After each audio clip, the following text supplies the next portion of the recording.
Okay, in this problem, we're talking about M83 writing off accounts receivable. So at 12/31/17, they had accounts receivable of 840,000 and allowance for doubtful accounts of 63,000.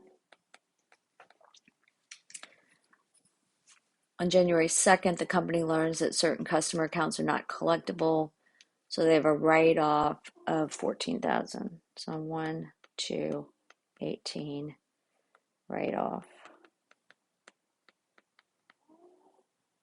of 14,000. Okay, so the first thing the question wants to know is what amount would the company report as net accounts receivable? So our net accounts receivable is accounts receivable minus the allowance for doubtful accounts. So we would have 840 minus 63, which would give us 777. So that's A. B says, what would the entry be to write off the accounts? So our entry is a debit to allowance for doubtful accounts, because when we write off an account, we debit it and we credit the accounts receivable because we don't think we're going to collect it. Then C says, what would the net be after the write-off?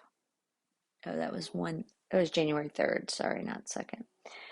So if we look at our T accounts and accounts receivable, we have 840,000. And the allowance, we had 63,000. Now we have debited 14 and credited 14. We need to get our new balances.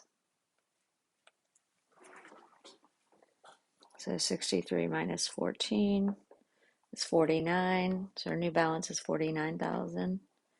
And 840 minus 14 is 826.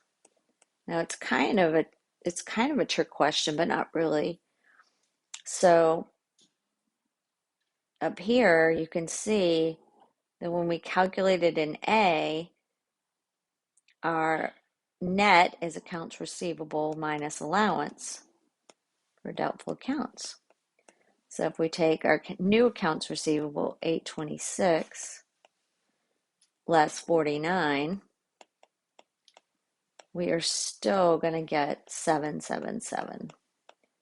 So these two are going to match because basically these two entries canceled each other out. So I hope that helps.